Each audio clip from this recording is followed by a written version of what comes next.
प्रिय विद्यार्थियों, एक बार पुनः हाजिर हूँ मैं डॉक्टर पवन कुमार सिंह आपके अपने यूट्यूब चैनल शालिनी हिंदी ज्ञान गंगा के माध्यम से। आप सभी विद्यार्थियों का हार्दिक स्वागत एवं अभिनंदन। प्रिय विद्यार्थियों, टीजीटी और पीजीटी परीक्षा को दृष्टिगत रख करके मैं इस समय आपको प्रश्नोत्तरी हल करा रहा हूँ और प्रश्नोत्तरी के इस क्रम में आज हम लोग आदिकालीन हिंदी साहित्य के अंतर्गत 37वें प्रश्न से आगे बढ़ेंगे। प्रिय विद्यार्थियों, इससे पहले यदि आप चैनल पर पहली बार हैं तो चैनल को सब्सक्राइब कर दें और वीडियो को अधिक से अधिक शेयर करें, लाइक करें ताकि और लोग इससे लाभान्वित हो सकें। प्रिय विद्यार्थियों, यह निःशुल्क सेवा में चलाया जा रहा है, इसके लिए कोई शुल्क आपको नहीं देना है। प्रिय विद्यार्थियों, कोई सुझाव यदि आपके हों तो कमेंट के माध्यम से आप अवश्य सूचित करिए। चलिए हम लोग शुरू करते हैं आज की प्रश्नोत्तरी। तो आज का पहला प्रश्न है 37वां प्रश्न। लेखक से रचना का मिलान कीजिए। लेखक से रचना का मिलान कीजिए। एक तरफ लेखक, एक तरफ रचना है। अब्दुल रहमान, रणमल छंद, दलपत विजय, खुमार रासो, भट्ट केदार, संदेश रासक, श्रीधर, जयचंद प्रकाश। प्रिय विद्यार्थियों, ये है जो रचनाएं हैं ये क्रम में नहीं है। इसको यदि हम देखें तो अब्दुल रहमान ने संदेश रासक लिखा है, दलपति विजय ने खुमार रासो लिखा है, भट्ट केदार ने जयचंद प्रकाश लिखा है और श्रीधर ने रणमल छंद लिखा है। तो इस हिसाब से विद्यार्थियों आप देखिए कि कौन सा विकल्प सही होता है। का रणमल छंद है तो नहीं होगा क्योंकि अब्दुल रहमान संदेश रासक लिखे हैं, तो इसलिए विकल्प संख्या ख जो है ये सही हो जाएगा क्योंकि अब्दुल रहमान संदेश रासक, दलपत विजय खुमार रासो, भट्ट केदार जयचंद प्रकाश और श्रीधर रणमल छंद। तो इस तरह से विद्यार्थियों आप पहले स्पष्ट कर लीजिएगा कि यह रचना किसकी है और फिर इन विकल्पों में आप उसका मिलान करके सही कर सकते हैं। तो इसलिए 37वें प्रश्न का सही उत्तर है विद्यार्थियों ख विकल्प कि अब्दुल रहमान ने संदेश रासक की रचना की है, दलपत विजय ने खुमार रासो की रचना की है, भट्ट केदार ने जयचंद प्रकाश की रचना की है, जबकि श्रीधर ने रणमल छंद की रचना की है। आइए अगले प्रश्न की तरफ बढ़ते हैं। ये 38वां प्रश्न है विद्यार्थियों, गोरखबोध किसकी रचना है? ये आपको बताना है। गोरखबोध किसकी रचना है? डोम्भिपा की है या फिर ख लुइपा की है या ग सब्रपा की है या गोरखनाथ की है? तो ये चार विकल्प आपके सामने हैं विद्यार्थियों। 38 नंबर प्रश्न, गोरखबोध किसकी रचना है? क डोम्भिपा, ख लुइपा, ग सब्रपा, घ गोरखनाथ। जल्दी से आप इस प्रश्न का उत्तर बताइए क्या होगा। तो विद्यार्थियों 38वें प्रश्न का सही उत्तर है गोरखनाथ। गोरखबोध किसकी रचना है? तो गोरखबोध गोरखनाथ की रचना है। आइए अगले प्रश्न की तरफ बढ़ते हैं। बेल कृष्ण रुक्मणी रे के रचयिता हैं। बेल किशन रुक्मणी रे के रचयिता हैं, ये आपको बताना है। बेल कृष्ण रुक्मणी रे के रचयिता कौन है? बेल कृष्ण रुक्मणी रे के रचयिता जिनधर्म सूर्य, सारंगधर, पृथ्वीराज या भीम कवि। 39 नंबर प्रश्न का सही उत्तर क्या होगा विद्यार्थियों, जल्दी से बताइए। 39 नंबर प्रश्न का सही उत्तर होगा ग पृथ्वीराज, यानी बेल कृष्ण रुक्मणी के रचयिता पृथ्वीराज हैं। अगला प्रश्न है विद्यार्थियों, नरवई बोध के लेखक हैं। नरवई बोध के लेखक हैं गोरखनाथ या फिर ख कल्लोल या ग नरपतनाल या जिनधर्म सूर्य। तो 40 नंबर प्रश्न का सही उत्तर क्या होगा विद्यार्थियों? नरवई बोध के लेखक हैं क गोरखनाथ, ख कल्लोल, ग नरपतनाल, घ जिनधर्म सूर्य। जल्दी से आप उत्तर बताइए। 40 नंबर प्रश्न का सही उत्तर है विद्यार्थियों गोरखनाथ। अगला प्रश्न है, विशल देव रासो के रचनाकार हैं। विशल देव रासो के रचनाकार हैं का चंद बरदाई, खा रोडा कवि, ग नरपतनाल, घ जगनिक। जल्दी से आप विद्यार्थियों बताइए कि विशल देव रासो किसकी रचना है। ये बहुत महत्वपूर्ण रचना है और विद्यार्थियों सबसे पहले इसमें श्रृंगार रस के स्वरूप जो है उभरते हुए दृष्टिगत होते हैं। तो विशल देव रासो के रचनाकार हैं चंद बरदाई हैं कि रोडा कवि हैं कि नरपतनाल हैं कि जगनिक हैं। 41 नंबर प्रश्न का सही उत्तर है विद्यार्थियों ग नरपति नाल। अगला प्रश्न है स्थूलभद्र रास किसकी रचना है? स्थूलभद्र रास किसकी रचना है? जल्दी से बताइए। जिनदत्त सूर्य या जिनधर्म सूर्य की या सोमप्रभ सूर्य की या मुनिराम सिंह? जल्दी से बताइए। स्थूलभद्र रास किसकी रचना है? क जिनदत्त सूर्य की, ख जिनधर्म सूर्य की, ग सोमप्रभ सूर्य की, घ मुनिराम सिंह। विद्यार्थियों क और ख विकल्प में थोड़ा सा अंतर है, इसको आप ध्यान देंगे परीक्षा में, नहीं तो आप प्रश्न का उत्तर गलत कर देंगे। स्थूलभद्र रास किसकी रचना है, ये आपको बताना है। स्थूलभद्र रास किसकी रचना है, जल्दी से बताइए विद्यार्थियों। तो स्थूलभद्र रास जो है यह जिनधर्म सूर्य की रचना है। विकल्प संख्या ख इस प्रश्न का सही उत्तर होगा विद्यार्थियों। पृथ्वीराज रासों के रचयिता कौन है? अगला प्रश्न है पृथ्वीराज रासों के रचयिता हैं क जयानक, ख जगनिक, ग पृथ्वीराज, घ चंद्रवरदायी। तो जल्दी से बताइए विद्यार्थियों। पृथ्वीराज रासों के रचयिता हैं जयानक, जगनिक, पृथ्वीराज या चंद्रवरदायी? तो इस प्रश्न का सही उत्तर होगा विद्यार्थियों पृथ्वीराज रासों के रचयिता हैं चंद्रवरदायी। अगला प्रश्न है विशलदेव रासों के रचनाकार कौन हैं? निम्नलिखित पद्यांश के आधार पर निर्दिष्ट करें। 1200 बहुतराह मझारी, जेठवदी नवमी बुधवार, नाल रसायन आरंभई, शारदा तूठी ब्रह्म कुमारी, का समीरा मुखमंडनी, रास प्रसंगो विशल देराई। इसके आधार पर आप बताइए कि विशलदेव रासों के रचनाकार कौन हैं? क दलपत विजय, ख सालभद्र सूर्य, ग नरपति नाल, घ देवसेन। तो जल्दी से बताइए इस प्रश्न का सही उत्तर क्या होगा? तो विद्यार्थियों इस प्रश्न का सही उत्तर होगा ग नरपति नाल। इस प्रश्न का सही उत्तर होगा ग नरपति नाल। चलिए अगले प्रश्न की तरफ बढ़ते हैं। 45वां प्रश्न है विद्यार्थियों, कौन सा रासो ग्रंथ केवल सूचना रूप में उपलब्ध है, उसका कोई पुस्तकाकार रूप आज तक अनुपलब्ध है? यानी वह कौन सा रासो ग्रंथ है जो केवल सूचना के रूप में है, वह पुस्तक के रूप में हमारे सम्मुख नहीं आता है, यानी वो ग्रंथ का रूप नहीं ले पाया है? 45 का सही उत्तर क्या है? क हम्मीर रासो, घ भरतेश्वर बाहुबली रास, या ग विशलदेव रासो, या घ परमाल रासो? जल्दी से बताइए 45 नंबर प्रश्न का सही उत्तर क्या है? तो 45 नंबर प्रश्न का सही उत्तर है विद्यार्थियों हम्मीर रासो। यह केवल सूचना के रूप में उपलब्ध है, यह ग्रंथ का रूप नहीं ले पाया है, यानी ये पुस्तक का आकार नहीं ले पाया है। चलिए अगले प्रश्न की तरफ बढ़ते हैं। उत्तर प्रदेश में आल्ह खंड के नाम से जो काव्य प्रचलित है उसका मूल रूप प्राप्त होता है हम्मीर रासों में या परमाल रासों में या पृथ्वीराज रासों में? उसका मूल रूप कहाँ प्राप्त होता है? आप जल्दी से बताइए कि उत्तर प्रदेश में आल्ह खंड नाम से जो काव्य प्रचलित है उसका मूल रूप प्राप्त होता है हम्मीर रासों में, परमाल रासों में या पृथ्वीराज रासों में या विशलदेव रासों में? तो विद्यार्थियों 46 नंबर प्रश्न का सही उत्तर है ख परमाल रासो। यह परमाल रासों में है। चलिए अगले प्रश्न की तरफ बढ़ते हैं। चारण काल किस काल का दूसरा नाम है? चारण काल किस काल का दूसरा नाम है? यह विद्यार्थियों जल्दी से बताइए। चारण काल किस काल का दूसरा नाम है? यह भक्ति काल का या रीतिकाल का या उत्तर मध्यकाल का या आदिकाल का? जल्दी से बताइए इस प्रश्न का सही उत्तर क्या होगा? चारण काल 47 नंबर प्रश्न का सही उत्तर होगा विद्यार्थियों घ आदिकाल। चलिए अगले प्रश्न की तरफ बढ़ते हैं।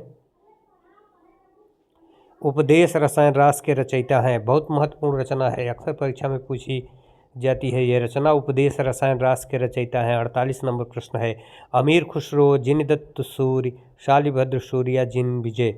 जल्दी से आप बताइए। 48 नंबर प्रश्न है उपदेश रसायन रास के रचयिता हैं अमीर खुसरो, जिनदत्त सूर्य, शालभद्र सूर्य या जिन विजय? जल्दी से बताइए 48 नंबर प्रश्न का सही उत्तर क्या होगा? तो विद्यार्थियों 48 नंबर प्रश्न का सही उत्तर है ख उपदेश रसायन रास के रचयिता हैं जिनदत्त सूर्य। चलिए अगले प्रश्न की तरफ बढ़ते हैं। हिंदी में लिखने वाला प्रथम मुसलमान लेखक कवि? क अमीर खुसरो हैं, या जायसी हैं, या फिर विद्यार्थियों उस्मान हैं, या अब्दुल रहमान हैं? जल्दी से बताइए। हिंदी में लिखने वाला प्रथम मुसलमान लेखक कवि? क अमीर खुसरो, ख जायसी, ग अब्दुल रहमान, घ उस्मान? इस प्रश्न का सही उत्तर क्या होगा विद्यार्थियों, जल्दी से बताइए। 49 नंबर प्रश्न का सही उत्तर क्या है? तो 49 नंबर प्रश्न का सही उत्तर है विद्यार्थियों ग अब्दुल रहमान। अब्दुल रहमान पहले मुसलमान लेखक हैं जिन्होंने हिंदी में लिखने की शुरुआत की। अगला प्रश्न, नीचे दी गई रचनाओं के रचनाकारों का चयन विकल्पों से कीजिए।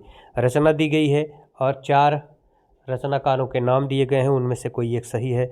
आप सही रचनाकार के नाम को चयनित करेंगे। कर्पूर मंजरी किसकी रचना है? क अमीर खुसरो की, ख विद्यापति की, ग क्षेमेंद्र की या घ राजशेखर की? तो ये बताना है आपको विद्यार्थियों कि कर्पूर मंजरी किसकी रचना है। अमीर खुसरो की है, विद्यापति की है, क्षेमेंद्र की है या राजशेखर की है? तो 50 नंबर प्रश्न का सही उत्तर है विद्यार्थियों घ राजशेखर की। कर्पूर मंजरी राजशेखर की रचना है। अक्षर द्विकोपदेश किसकी रचना है? क कल्लोल की, ख गोरखनाथ की, ग डोमभिपा की, घ राजशेखर की? जल्दी से बताइए विद्यार्थियों, अक्षर द्विकोपदेश किसकी रचना है? कल्लोल की है या गोरखनाथ की है या डोमभिपा की है या राजशेखर की है? इस प्रश्न का सही उत्तर क्या होगा, जल्दी से आप बताइए। 51 नंबर प्रश्न का सही उत्तर क्या होगा? तो 51 नंबर प्रश्न का सही उत्तर है विद्यार्थियों ग डोमभिपा। जिन लोगों ने ग को सही माना है वो निश्चित ही सही है। अक्षर द्विकोपदेश डोमभिपा की रचना है। अगला प्रश्न है खालिक बारी अत्यंत महत्वपूर्ण रचना है। खालिक बारी किसकी रचना है? 52 नंबर प्रश्न, ग विद्यापति की, घ खुसरो की, ग अब्दुल रहमान की या घ भीमकब की? जल्दी से बताइए विद्यार्थियों, इस प्रश्न का सही उत्तर क्या होगा। देखते हैं कौन सबसे पहले उत्तर देता है। खालिक बारी किसकी रचना है? क विद्यापति की, ख खुसरो की, ग अब्दुल रहमान की, घ भीमकब की? तो विद्यार्थियों खालिक बारी रचना जो है इसका सही उत्तर है 52 का ख अमीर खुसरो, है ना, अमीर खुसरो की ये रचना है। ढोला मारूरा दूहा अगली रचना है, ये रचना किसकी है? क कल्लोल की, ख पृथ्वीराज की, ग श्रीधर की या घ सारंगधर की? तो ढोला मारूरा दूहा रचना किस रचनाकार की है? जल्दी से आप बताइए। 53 नंबर प्रश्न का सही उत्तर क्या होगा? तो 53 नंबर प्रश्न का सही उत्तर है विद्यार्थियों क कल्लोल। ढोला मारूरा दूहा कल्लोल की रचना है। दो शकुने 54 नंबर प्रश्न का सही उत्तर क्या होगा? जल्दी से बताइए। दो शकुने किसकी रचना है? क भीमकब की, ख सारंगधर की, ग अमीर खुसरो की या घ नरपत नाल्ह की? जल्दी से आप बताएंगे इस प्रश्न का सही उत्तर क्या होगा। दो शकुने किसकी रचना है? जल्दी से आप बताएंगे। तो प्रिय विद्यार्थियों यह रचना है अमीर खुसरो की। दो शकुने अमीर खुसरो की रचना है। चलिए आगे बढ़ते हैं अगले प्रश्न की तरफ। 55 नंबर प्रश्न, हमीर रासो। हमीर रासो के रचयिता हैं, आपको बताना है जल्दी से। क जगनिक हैं, ख जयानक हैं, ग सारंगधर हैं या घ श्रीधर हैं? जल्दी से आप बताइए 55 नंबर प्रश्न का सही उत्तर क्या होगा। हमीर रासो के रचयिता हैं क जगनिक, ख जयानक, ग सारंगधर या घ श्रीधर? जल्दी से बताइए। तो 55 नंबर का सही उत्तर है विद्यार्थियों सारंगधर। हमीर रासो सारंगधर की रचना है।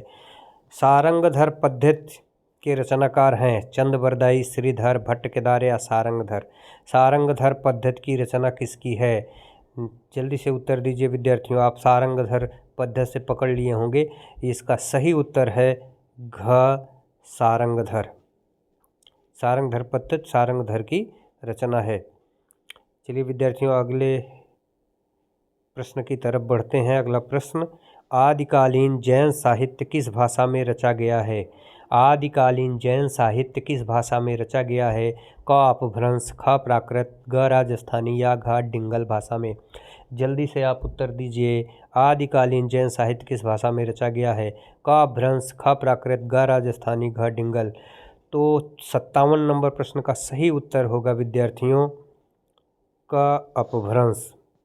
ये अपभ्रंश जो है यह आदिकालीन साहित्य की रचना भाषा है। अगला प्रश्न है जैन साहित्य की सर्वाधिक लोकप्रिय काव्य शैली है। जैन साहित्य की सर्वाधिक लोकप्रिय काव्य शैली है क फागु, ख चरित काव्य, ग चंपू या घ रास काव्य? जल्दी से आप बताइए विद्यार्थियों कि इस प्रश्न का सही उत्तर क्या होगा। जैन साहित्य की सर्वाधिक लोक प्रचलित काव्य शैली है क फागु, ख चरित काव्य, ग चंपू या घ रास काव्य। 58 नंबर प्रश्न का सही उत्तर क्या होगा, जल्दी से बताइए। तो 58 नंबर प्रश्न का सही उत्तर है घ रास काव्य। चलिए अगले प्रश्न की तरफ बढ़ते हैं। जैन साहित्यांतर्गत रास काव्य शैली से तात्पर्य है, यानी जैन साहित्य में जो रास काव्य लिखे गए उस काव्य शैली से आप क्या समझते हैं। कृष्ण की लोक लीलाएँ, का विकल्प है कृष्ण की लोक लीलाएँ। खा है जैन तीर्थंकरों के जीवन चरित्र तथा वैष्णव अवतारों की कथाएं जैन आदर्शों के आवरण में। ग एक प्रकार का रूपक काव्य। घ क्रीड़ा और नृत्य से संबंधित काव्य। जल्दी से बताइए इस प्रश्न का सही उत्तर क्या होगा। जैन साहित्यांतर्गत रास काव्य शैली से तात्पर्य है क कृष्ण की लोक लीलाएँ, ख जैन तीर्थंकरों के जीवन चरित्र तथा वैष्णव अवतारों की कथाएं, ये वैष्णव है,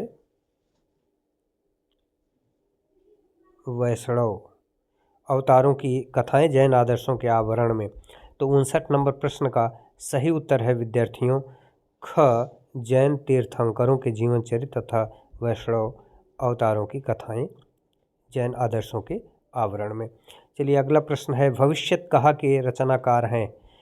क धनपाल, ख पुष्पदंत, ग अब्दहमाण, घ देवसेन। जल्दी से बताइए भविष्यत कहा के रचनाकार है। 60 नंबर प्रश्न का सही उत्तर है विद्यार्थियों का धनपाल। चलिए अगले प्रश्न की तरफ बढ़ते हैं। संदेश रासक की रचना विधि है, महाकाव्य है, ये आख्यानक गीत है, या ग खंड काव्य है, या घ वीर गीत है। संदेश रासक की रचना विधा है, पूछा गया है संदेश रासक की रचना विधा क्या है। यह महाकाव्य है, क महाकाव्य है, कि ख आख्यानक गीत है, कि ग खंड काव्य है, कि घ वीर गीत है। जल्दी से बताइए वीर गीत है ये, कि ये महाकाव्य है, कि यह खंड काव्य है। जल्दी से बताइए। तो 61 नंबर प्रश्न का सही उत्तर होगा विद्यार्थियों, ये जो संदेश रासक की रचना विधा है ये है खंड काव्य। संदेश रासक की रचना विधा खंड काव्य है। 61 प्रश्न का जो विकल्प ग है वो सही होगा। अगला प्रश्न है विद्यार्थियों, कृष्ण की रास लीला की परंपरा जो भक्ति काल में प्रसिद्ध हुई उसकी शुरुआत किस ग्रंथ से होती है। आपको बताना है कि कृष्ण की रास लीला की परंपरा जो भक्ति काल में प्रसिद्ध हुई उसकी शुरुआत किस ग्रंथ से होती है। क उपदेश रसायन रास से, ख विशल देव रासों से, ग परमाल रासों से, या घ पदावली से।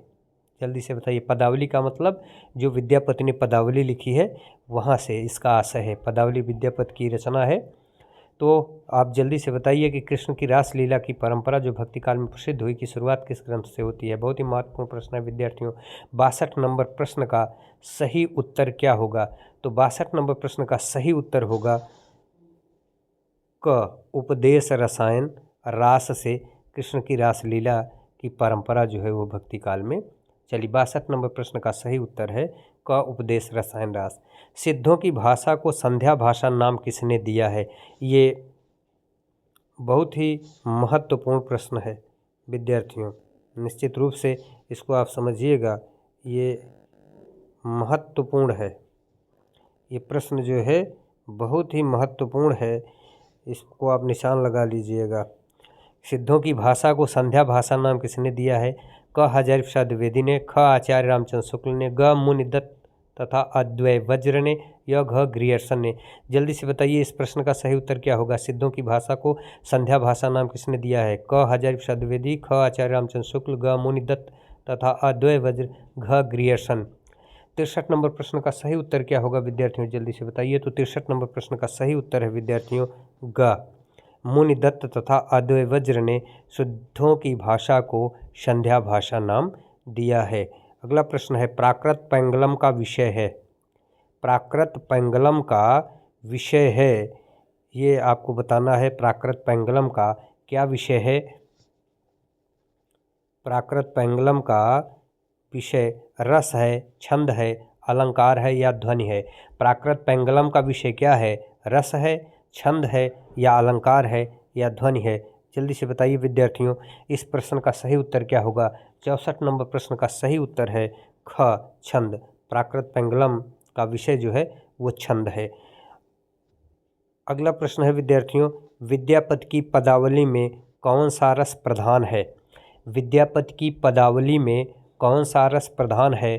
क, करुण रस, ख, वीर रस, ग, श्रृंगार रस, घ, शांत रस। जल्दी से बताइए इस प्रश्न का सही उत्तर क्या होगा? 65 नंबर प्रश्न का सही उत्तर क्या होगा? विद्यापति की पदावली में कौन सा रस प्रधान है? तो प्रिय विद्यार्थियों, विद्यापति की पदावली में जो प्रमुख रस है वो है श्रृंगार रस। ग, श्रृंगार रस की प्रधानता है। अगला प्रश्न है, आदिकाल के अंतिम कवि हैं। आदिकाल के अंतिम कवि कौन हैं? जल्दी से आप बताइए विद्यार्थियों, आदिकाल के अंतिम कवि हैं क, सरहपा, ख, हेमचंद्र, ग, जगनिक, ख, घ, खुसरो।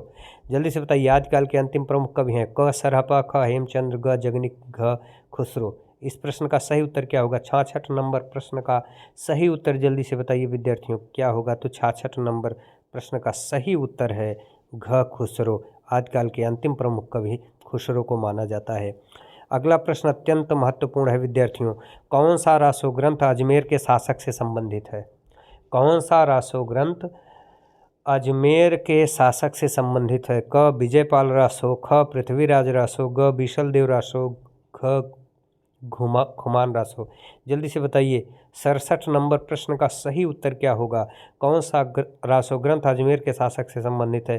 क, विजयपाल रासो, ख, पृथ्वीराज रासो, ग, विशलदेव रासो या घ, खुमान रासो। तो विद्यार्थियों, अजमेर के शासक से संबंधित जो ग्रंथ है वह विशलदेव रासो है। अगला प्रश्न, चारण काव्य की भाषा कौन सी है? चारण काव्य की भाषा कौन सी है? प्राकृत है, अपभ्रंश है, डिंगल है या फिर अवहट्ठ है? जल्दी से बताइए 68 नंबर प्रश्न का सही उत्तर क्या होगा? क, प्राकृत, ख, अपभ्रंश, ग, डिंगल, घ, अवहट्ठ। चारण काव्य की भाषा कौन सी है? क, प्राकृत, ख, अपभ्रंश, ग, डिंगल, घ, अवहट्ठ। जल्दी से बताइए 68 नंबर प्रश्न का सही उत्तर है विद्यार्थियों, जो चारण काव्य है उसकी भाषा डिंगल है।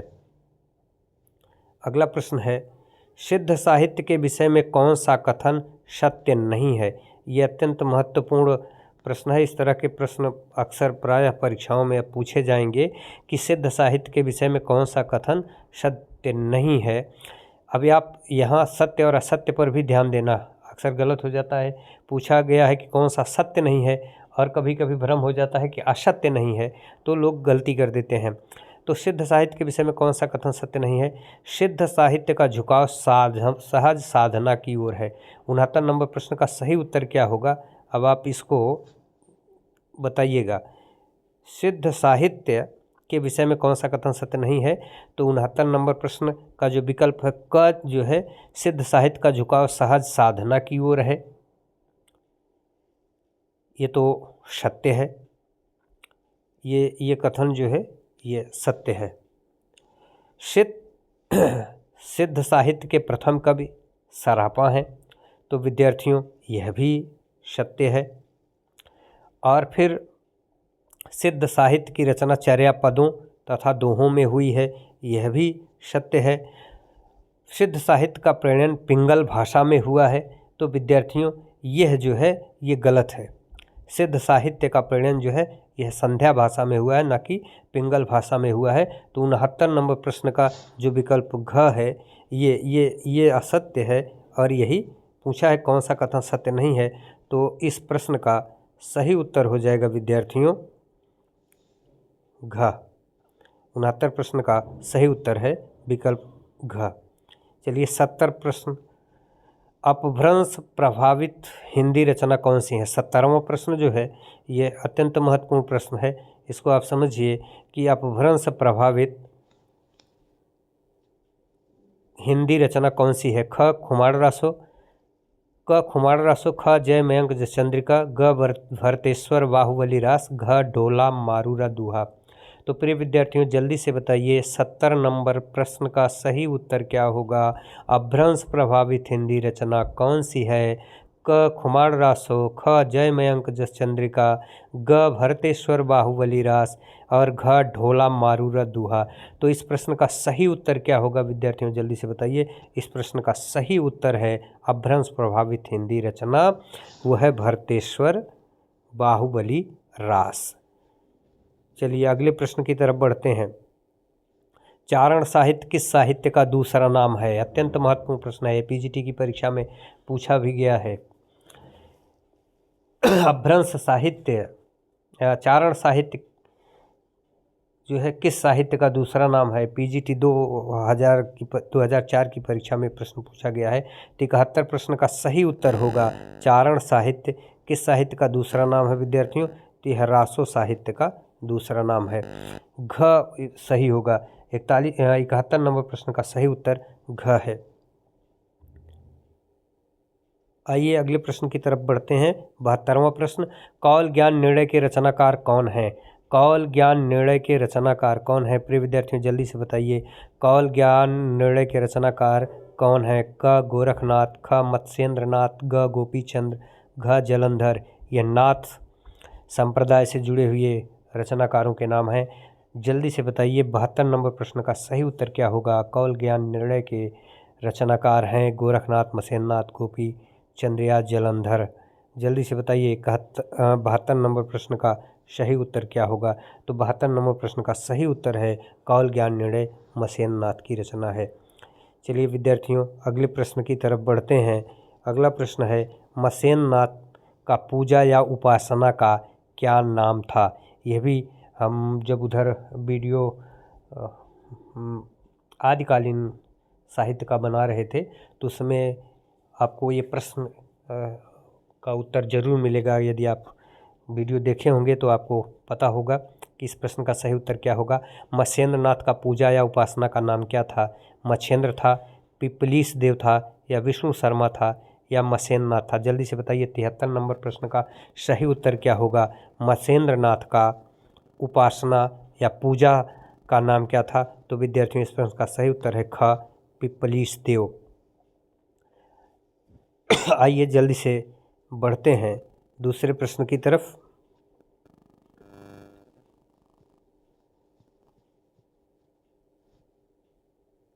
चौहत्तरवां प्रश्न है, आल्हा और ऊदल नाम के दो वीर सरदारों की वीरतापूर्ण लड़ाइयों और युद्धों का अत्यंत प्रभावशाली वर्णन निम्नलिखित में से किसका वर्ण विषय है? यानी आल्हा और ऊदल नाम के दो वीर सरदारों की वीरतापूर्ण लड़ाइयों और युद्धों का अत्यंत प्रभावशाली वर्णन निम्नलिखित में से किसका वर्ण विषय है? पृथ्वीराज रासो का है, कि विजयपाल रासो का है, खुमार रासो का है, परमाल रासो का है? जल्दी से बताइए, 4 विकल्प आपके सामने हैं। 74 नंबर प्रश्न का सही उत्तर क्या होगा? आल्हा और ऊदल नाम के दो वीर सरदारों की चर्चा किस ग्रंथ में हुई है? क पृथ्वीराज रासो में, ख विजयपाल रासो में, ग कुमार रासो में, या घ परमाल रासो में? तो प्रिय विद्यार्थियों 74 नंबर प्रश्न का सही उत्तर होगा घ परमाल रासो, जो आलखंड के नाम से भी जाना जाता है। अगला प्रश्न है, परमाल रासो का रचयिता जो महोबा के राजा परमारदेव का आश्रित था कौन है? परमाल रासो का रचयिता जो महोबा के राजा परमारदेव का आश्रित था कौन है? जल्दी से बताइए आप। परमाल रासो जिसे आलखंड भी कहते हैं, इनके रचयिता महोबा के राजा परमारदेव के आश्रित थे। तो इस प्रश्न का सही उत्तर है विद्यार्थियों जगनिक। यानी